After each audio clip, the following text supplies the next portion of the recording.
Hi guys, let's start chapter number 2, that is Socialism in Europe and the Russian Revolution. 1. The Age of Social Change. In the previous chapter, you read about the powerful ideas of freedom and equality that circulated in Europe after the French Revolution. The French Revolution opened up the possibility of creating a dramatic change in the way in which society was structured. As you have read, before the 18th century, society was broadly divided into estates and orders, and it was the aristocracy and church which controlled economic and social power. Suddenly, after the revolution, it seemed possible to change this. In many parts of the world, including Europe and Asia, new ideas about individual rights and who controlled social power began to be discussed. In India, Raja Ram Mohan Roy and Desrosiers talked of the significance of the French Revolution, and many others debated the ideas of post-revolutionary Europe. The developments in the colonies in turn reshaped these ideas of societal change. Not everyone in Europe, however, wanted a complete transformation of society. Responses varied from those who accepted that some change was necessary but wished for a gradual shift, to those who wanted to restructure society radically. Some were conservatives, others were liberals or radicals. What did these terms really mean in the context of the time? What separated these strands of politics and what linked them together? We must remember that these terms do not mean the same thing in all contexts or at all times.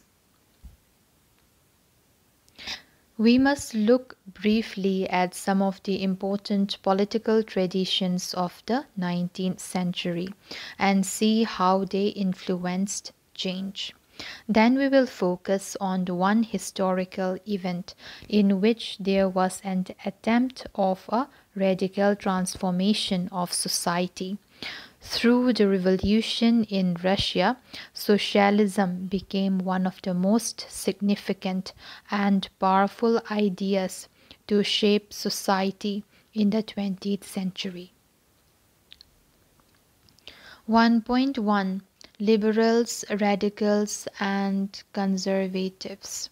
One of the groups which looked to change society were the liberals. Number 1. These are the liberals. Liberals wanted a nation which tolerated all religions.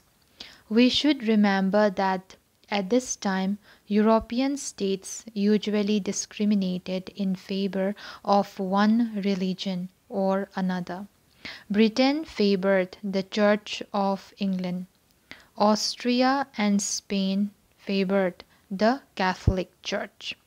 Liberals also opposed the uncontrolled power of dynastic rulers. They wanted to safeguard the rights of individuals against governments.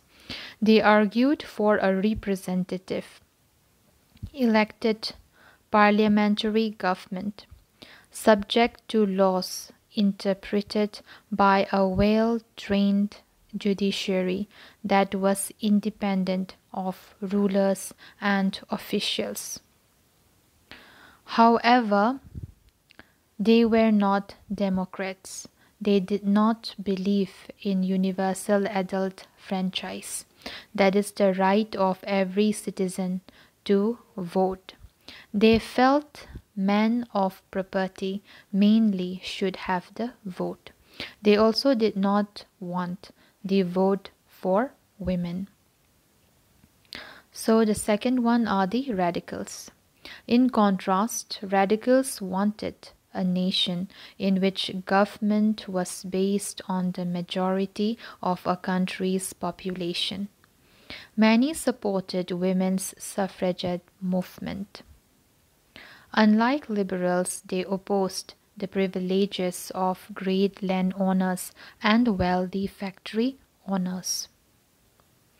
They were not against the existence of private property, but disliked concentration of property in the hands of a few. Number 3 are the conservatives. Conservatives were opposed to radicals and liberals.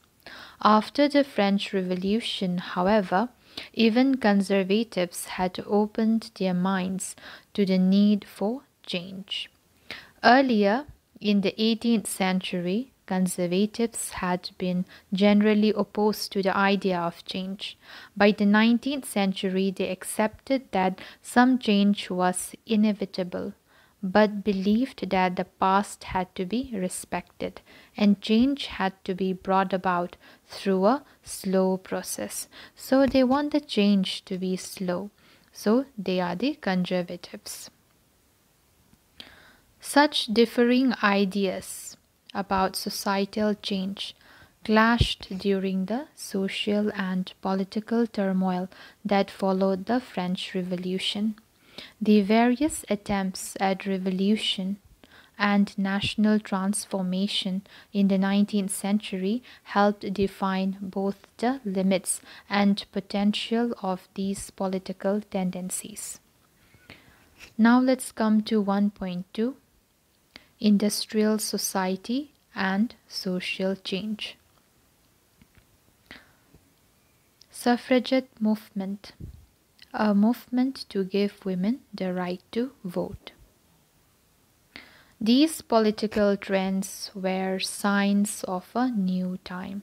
It was a time of profound social and economic changes.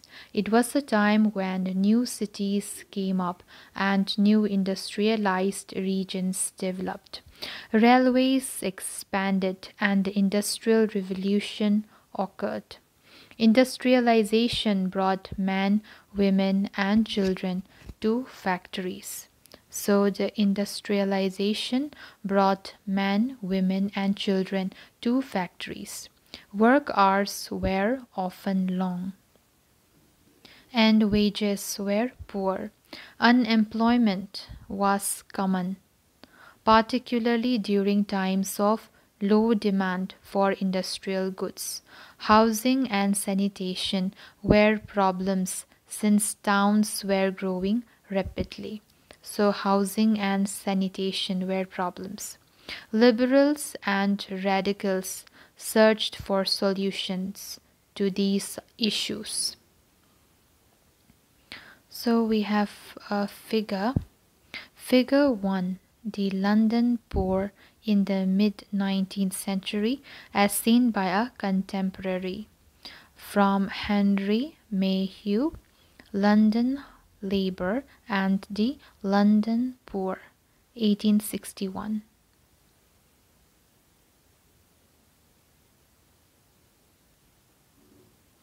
Almost all industries were the property of individuals. Liberals and radicals themselves were often property owners and employers. So almost all industries were the property of individuals, and liberals and radicals themselves were often property owners and employers. Having made their wealth through trade or industrial ventures, they felt that such effort should be encouraged, that its benefits would be achieved if the workforce in the economy was healthy and citizens were educated. Opposed to the privileges the old aristocracy had by birth, they firmly believed in the value of individual effort, labor, and enterprise. If freedom of individuals were ensured, if the poor could labor, and those with capital could operate without restraint. They believed that societies would develop. Many working men and women who wanted changes in the world rallied around liberal and radical groups and parties in the early 19th century. Some nationalists, liberals, and radicals wanted revolutions to put an end to the kind of governments established in Europe in 1815. In France, Italy, Germany, and Russia, they became revolutionaries and worked to overthrow existing monarchs. Nationalists talked of revolutions that would create nations where the citizens would have equal rights. So the nationalists talked of revolutions that would create nations where all citizens would have equal rights. After 1815, Giuseppe Mazzini, an Italian nationalist, conspired with others to achieve this in Italy. Nationalists elsewhere, including India, read his writings. 1.3 The Coming of Socialism to Europe. Perhaps one of the most far reaching visions of how society should be structured was socialism. By the mid 19th century in Europe, socialism was a well known body of ideas that attracted widespread attention. Socialists were against private property and saw it as the root of all social ills of the time. Why? Individuals owned the property that gave employment, but the propertied were concerned only with personal gain and not with the welfare of those who made the property productive. So, if society as a whole, rather than single individuals, controlled property, more attention would be paid to collective social interest. Socialists wanted this change and campaigned for it. How could a society without property operate? What would be the basis of socialist society? Socialists had different visions of the future. Some believed in the idea of cooperatives.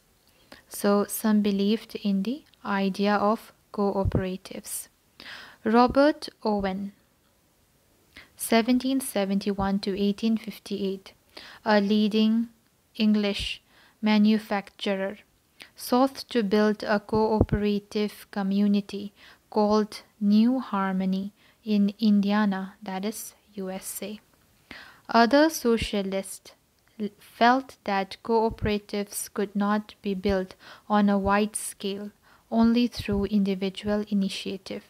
They demanded that governments encourage cooperatives.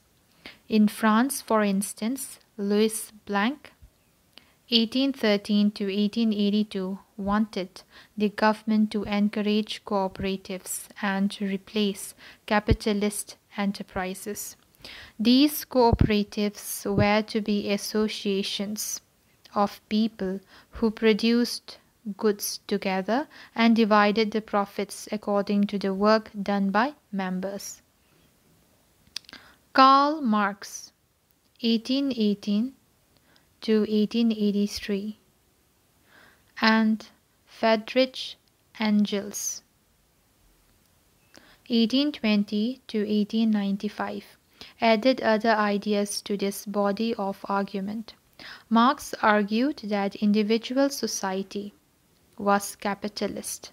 Capitalists owned the capital invested in factories, and the profit of capitalists was produced by workers. The conditions of workers could not improve as long as this profit was accumulated by private capitalists. Workers had to overthrow capitalism and the rule of private property. Marx believed that to free themselves from capitalist exploitation, workers had to construct a radically socialist society where all property was socially controlled. This would be a communist society. He was convinced that workers would triumph in their conflict with capitalists. A communist society was the natural society of the future. 1.4 Support for Socialism. By the 1870s, socialist ideas spread through Europe. To coordinate their efforts, socialists formed an international body, namely the Second International.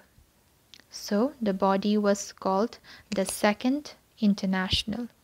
Workers in England and Germany began forming associations to fight for better living and working conditions.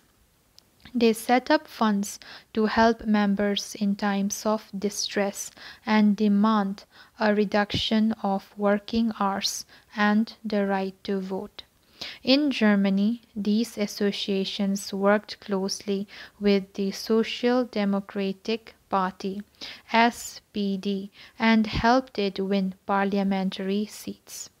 By 1905, socialists and trade unionists formed a Labour Party in Britain and a Socialist Party in France. However, till 1914, socialists never succeeded in forming a government in Europe, represented by strong figures in parliamentary politics. Their ideas did shape legislation, but governments continue to be run by conservatives, liberals,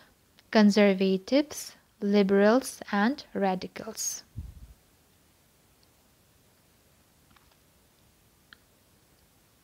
Figure 2.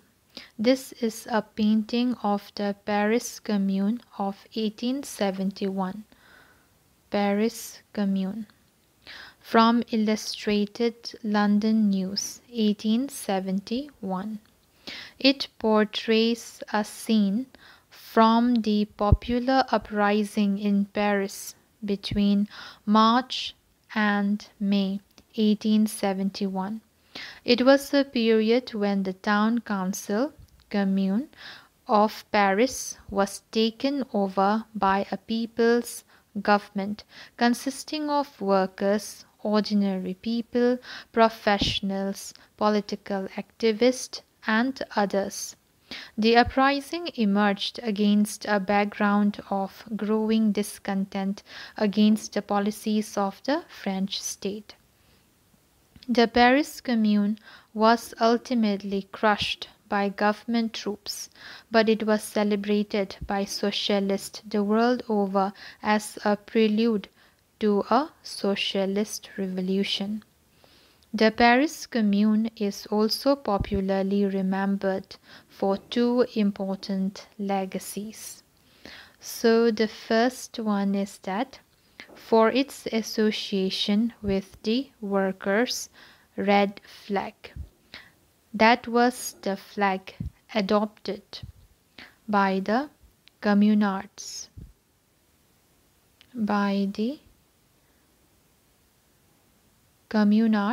revolutionaries in Paris.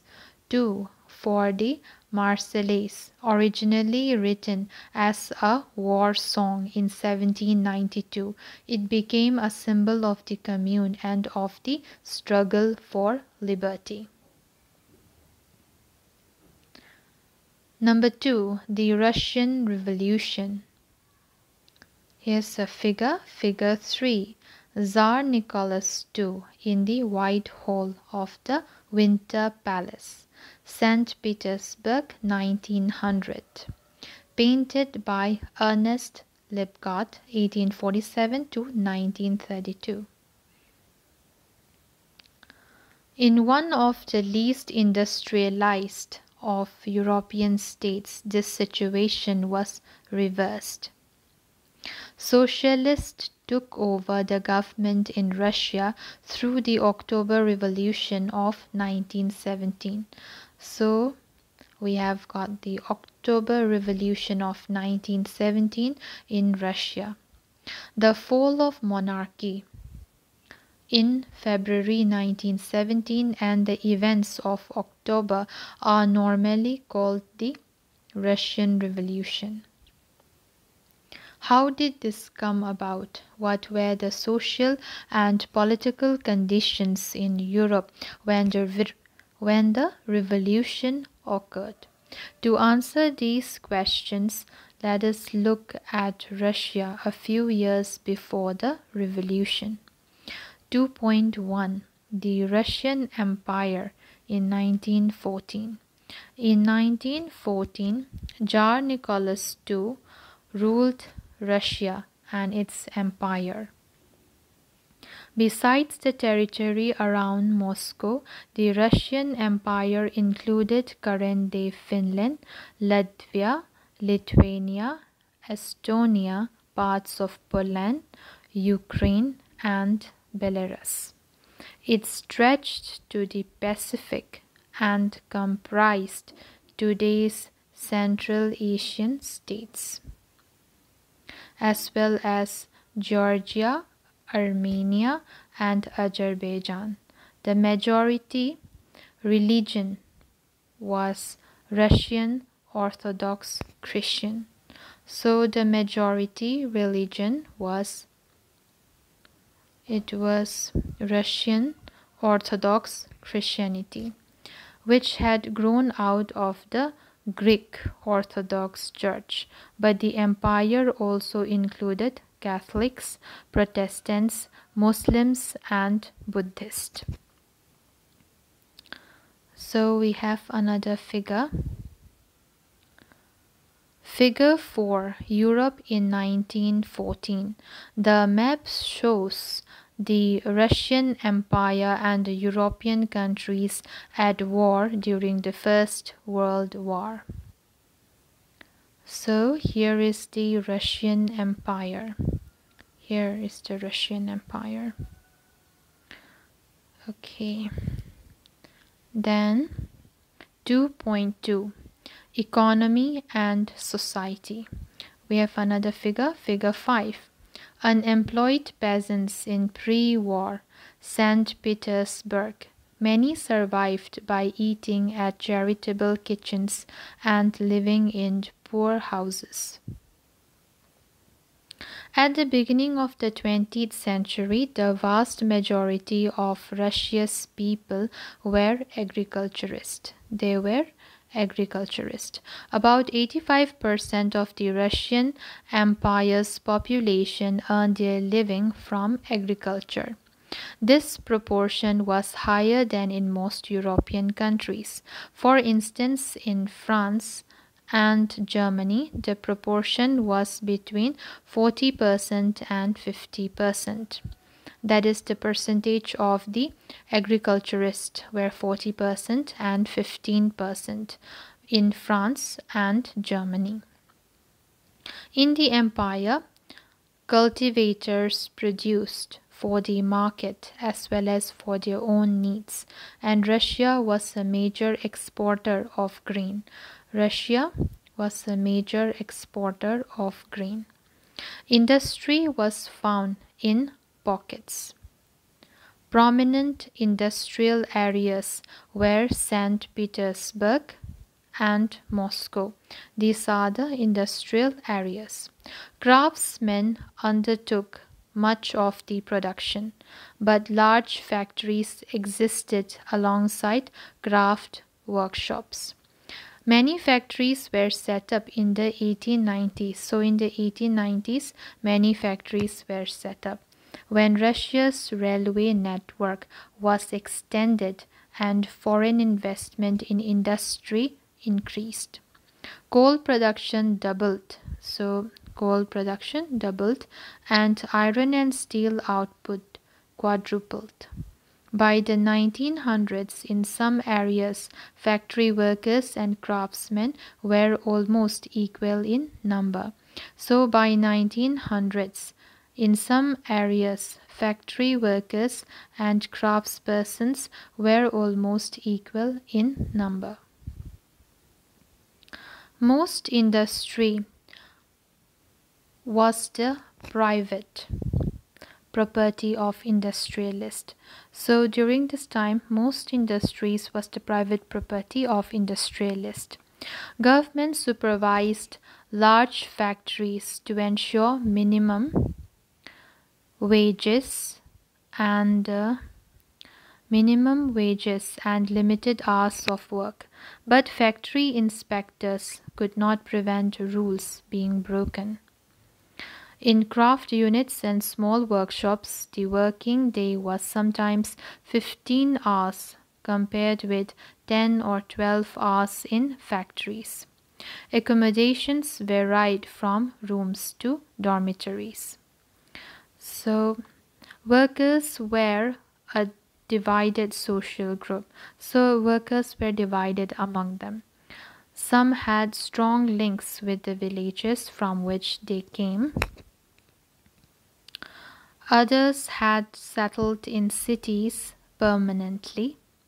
Workers were divided by skills.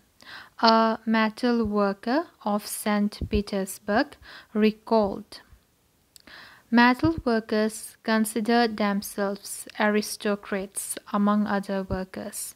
Their occupations demanded more training and skill.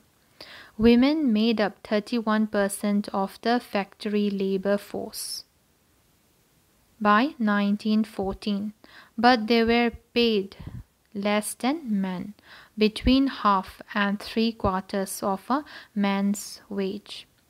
Divisions among workers showed themselves in dress and manners too. Some workers formed associations to help members in times of unemployment or financial hardship, but such associations were few. So figure 6. Workers sleeping in bunkers in a dormitory in pre-revolutionary Russia. They slept in shifts and could not keep their families with them. Despite divisions, workers did unite to strike work. That is, stop work when they disagree with employers about dismissals or work conditions. These strikes took place frequently in the textile industry during 1896 to 1897 and in the metal industry during 1902. So frequent strikes happened in number 1, textile industry, number 2, metal industry. In the countryside, peasants cultivated most of the land, but the nobility, the crown, and the Orthodox Church owned large properties. Like workers, peasants too were divided. They were also deeply religious, so peasants were deeply religious. But except in a few cases, they had no respect for the nobility. Nobles got their power and position through their services to the Tsar, not through local popularity. This was unlike France, where during the French Revolution in Brittany, peasants respected nobles and fought for them. In Russia, peasants wanted the land. So in Russia, peasants wanted the land of the nobles to be given to them. Frequently, they refused to pay rent and even murdered landlords. In 1902, this occurred on a large scale in South Russia, and in 1905, such incidents took place all over Russia. Russian peasants Russian peasants were different from other European peasants in another way. They pooled their land together periodically, and their commune divided it according to the needs of individual families. Let's see source A. Alexander Selyapnikov, a socialist worker of the time, gives us a description of how the meetings were organized. Propaganda was done in the plants and shops on an individual basis. There were also discussion circles.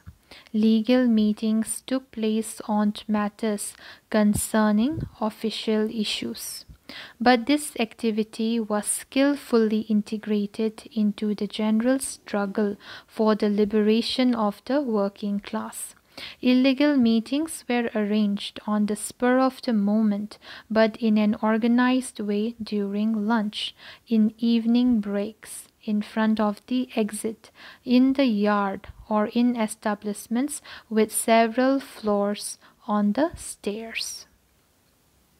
The most alert workers would form a plug in the doorway, and the whole mass piled up in the exit. An agitator would get up right there on the spot. Management would contact the police on the telephone, but the speeches would have already been made and the necessary decisions taken by the time they arrived. Alexander Selyapnikov on the eve of 1917. Reminiscence from the revolutionary underground. 2.3 Socialism in Russia. All political parties were illegal in Russia before 1914. So, all political parties were illegal in Russia before 1914. The Russian Social Democratic Workers' Party was founded in 1898 by socialists who respected Marx's ideas.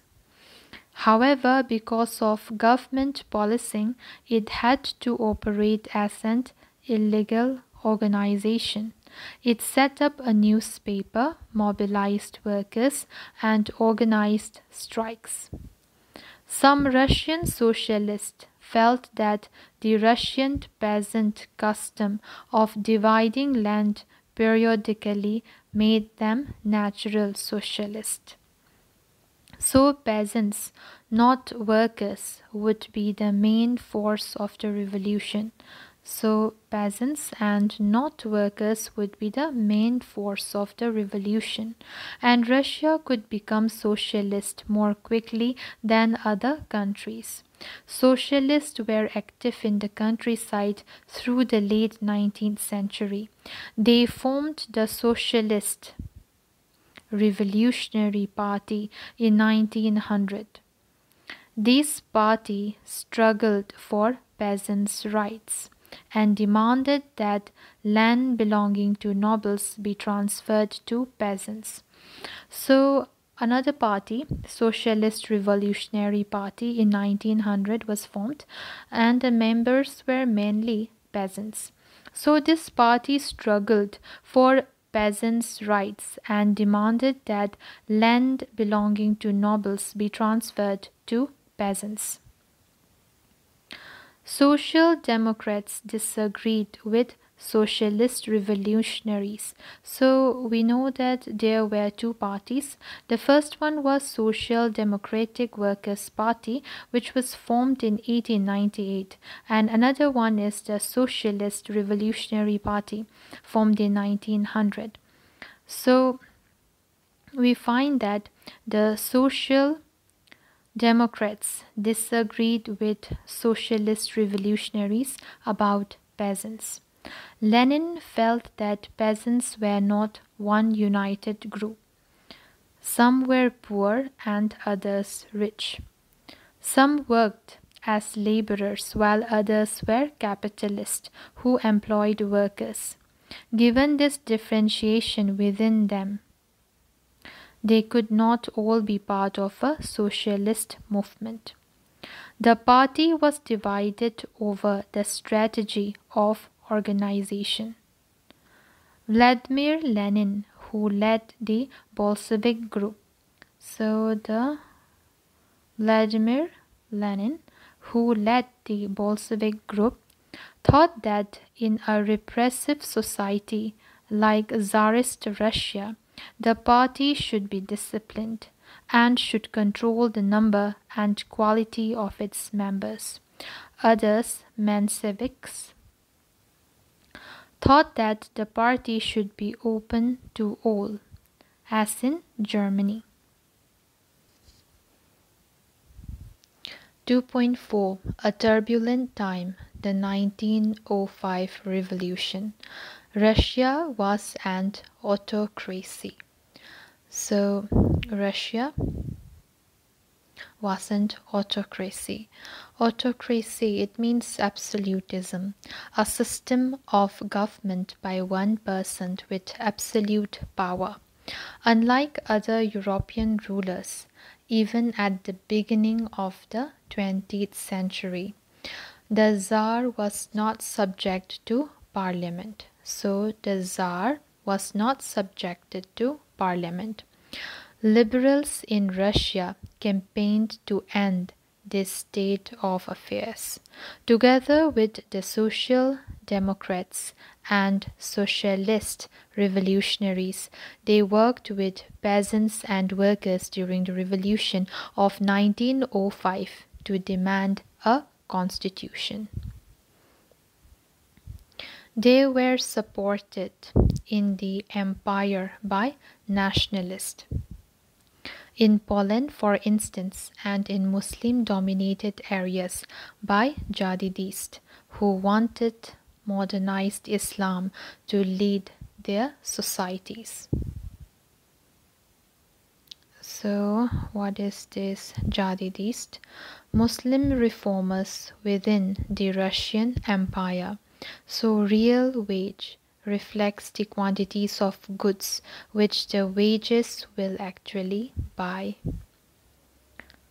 Okay. The year 1904 was a particularly bad one for Russian workers. Prices of essential goods rose so quickly that real prices declined by 20%. The members of Workers' Association rose dramatically. When four members of the Assembly of Russian Workers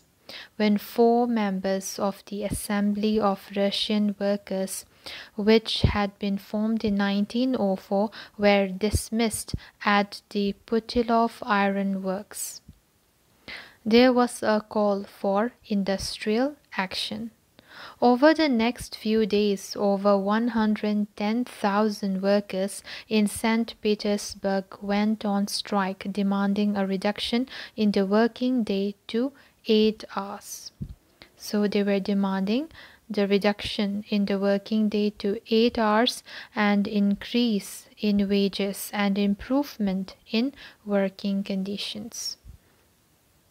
When the procession of workers led by Father Gapon reached the Winter Palace, it was attacked by the police and the Cossacks. So who are the Cossacks? They are a member of a people of Ukraine and southern Russia, noted for their horsemanship and military skill.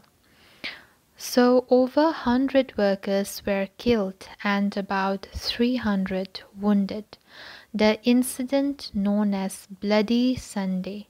So this incident is known as Bloody Sunday, started a series of events that became known as the 1905 Revolution. So when the procession of workers led by Father Gapon reached the Winter Palace, it was attacked by the police and the Cossacks. Over 100 workers were killed and about 300 wounded. The incident, known as Bloody Sunday, started a series of events that became known as the 1905 Revolution. So, this incident is known as Bloody Sunday, and this incident started a series of events, and this is what we call the 1905 Revolution. Strikes took place all over the country and universities closed down when student bodies staged walkouts, complaining about the lack of civil liberties. Lawyers, doctors, engineers, and other middle class workers established the Union of Unions and demanded a constituent assembly. So they established a Union of Unions and they demanded a constituent assembly. During the 1905 revolution, the Tsar allowed the creation of an elected consultative government, elected consultative parliament or Duma. For a brief while during the revolution, there existed a large number of trade unions and factory committees made up of factory workers. After 1905, most committees and unions worked unofficially since they were declared illegal. So they were declared illegal after 1905. Severe restrictions were placed on political activities. The Tsar dismissed the first Duma. After the 1905 revolution, the Duma was being established, and now what we see is that the Tsar dismissed the first Duma within 75 days and re-elected second Duma within 3 months. He did not want any questioning of his authority or any reduction in his power.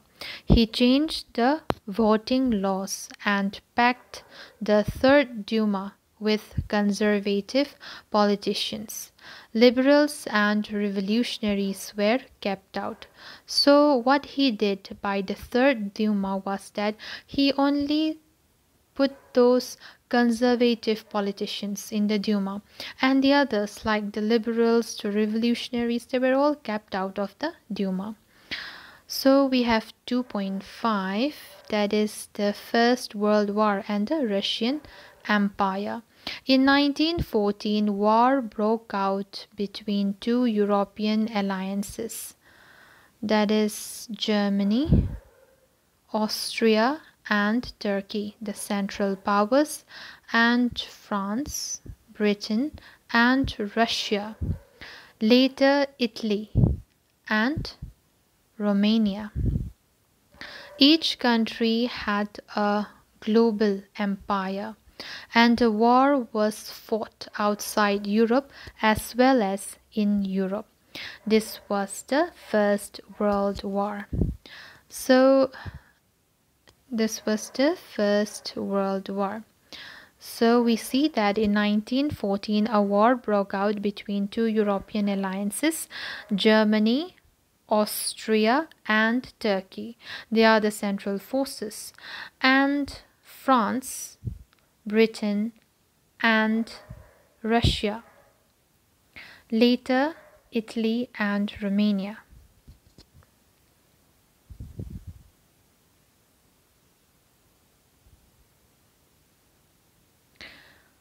In Russia, the war was initially popular and people rallied around Tsar Nicholas II. As the war continued, though, the Tsar refused to consult the main parties in the Duma. Support wore thin. Anti-German sentiments ran high, as can be seen in the renaming of St. Petersburg, a German name, as Petrograd.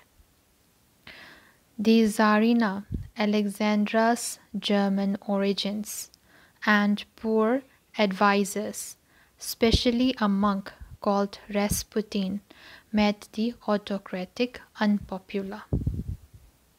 So, Rasputin. We have a figure 7. Russian soldiers during the First World War. The Imperial Russian Army came to be known as the Russian Steamroller. It was the largest armed forces in the world. Okay, so we call it the Russian Steamroller. It was the largest armed forces in the world. When this army shifted its loyalty and began supporting the revolutionaries, Tsarist power collapsed. So the First World War on the Eastern Front differed from that on the Western Front. In the West, armies fought from trenches stretched along Eastern France. In the East, armies moved a good deal and fought battles leaving large casualties. Defeats were shocking and demoralizing. Russia's armies lost badly in Germany.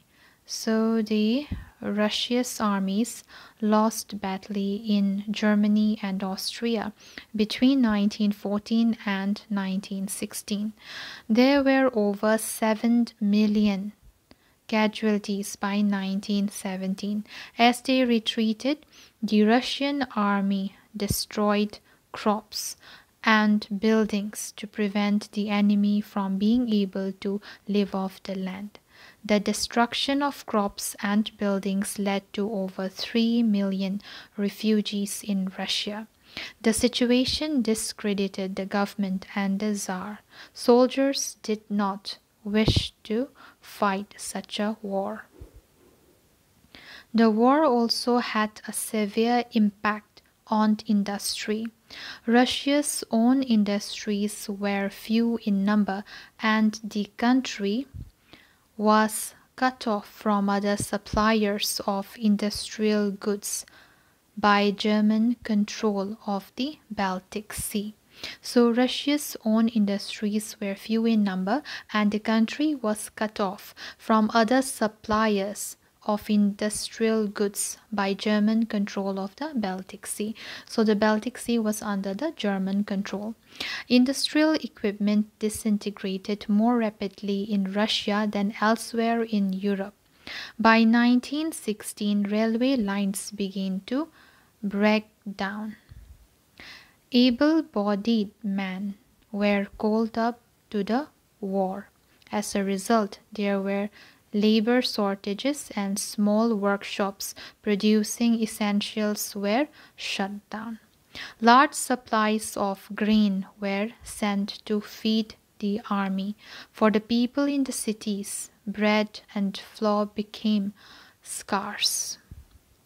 By the winter of 1916, riots at bread shops were common. So that's all, guys. See you in my next video. Bye.